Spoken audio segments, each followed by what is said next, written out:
contente qu'on vive ça ensemble et qu'on ait vécu toutes ces 10 semaines-là ensemble. J'ai été votre artiste en résidence dans le cadre du projet « Une école accueille un artiste » du volet Culture-Éducation, chapeauté par le ministère de l'Éducation du Québec, accompagnée pendant 6 semaines par la merveilleuse artiste et illustratrice Gabrielle Grimard. Merci.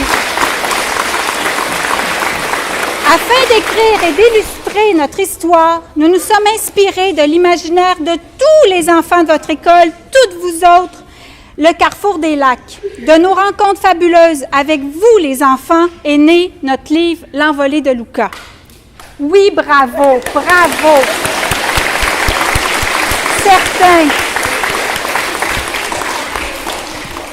La réalisation de notre album jeunesse s'est déroulée de mars à mai 2017 et les élèves ont évolué de manière artistique sur les sujets suivants: la famille, l'amour, l'école, la réussite, l'intimidation, le vivre ensemble et toute la gamme des émotions en lien avec leur quotidien, rien de moins.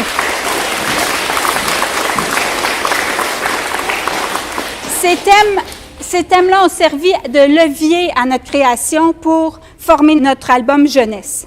Je veux vous dire à quel point je suis fière de lancer notre livre L'envolée de Luca et fière d'avoir travaillé avec vous. Vous êtes des enfants brillants, intelligents, vous avez une imagination débordante. Puis moi, là, quand je vous vois à tous les jours, quand j'ai travaillé avec vous, bien, ça me fait croire que notre avenir va être extraordinaire. Et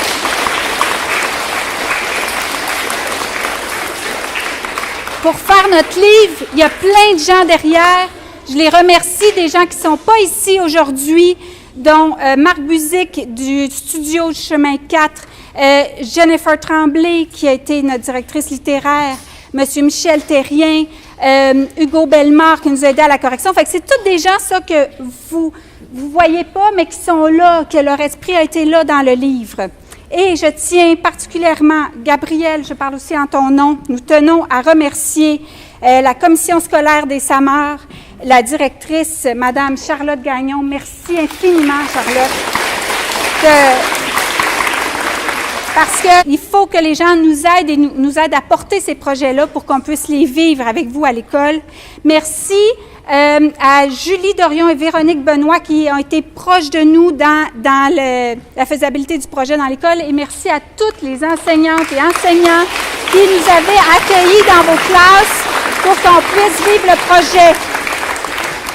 Donc, les classes, c'est sûr que vous avez toutes vos planifications. Les enseignants, on le reconnaît que, on était là, vous nous avez fait comme une petite place pour qu'on puisse créer le livre dans vos classes, puis que ça a ajouté aussi à votre pédagogie. Puis, on est très heureuse de ça.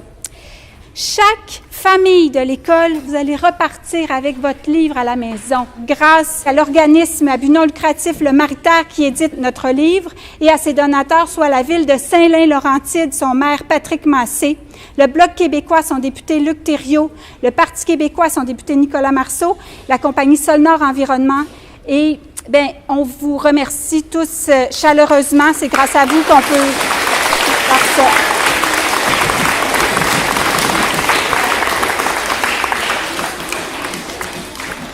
Puis, bien, je terminerai en disant merci de croire en la culture comme moteur en éducation. Moi, je pense que si la culture et l'éducation marchent main dans la main, bien, on va juste être plus épanoui, florissant et tout et tout. Voilà.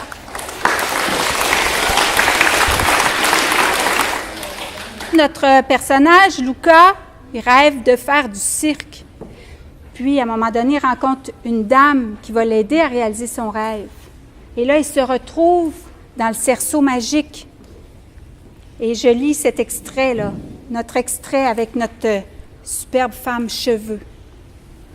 Alors, ils se retrouvèrent aussitôt sous un immense chapiteau. Une femme mystérieuse les attendait sur la piste.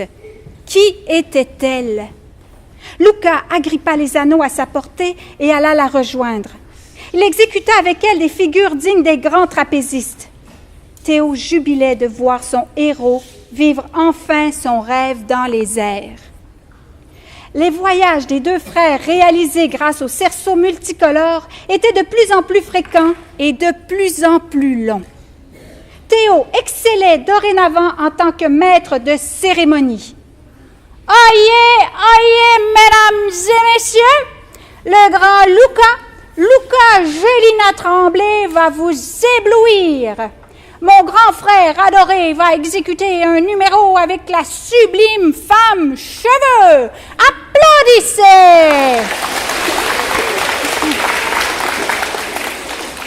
Funambule ne tombe pas, la liberté est là. Diabolo tourne dans l'air, la liberté s'avère.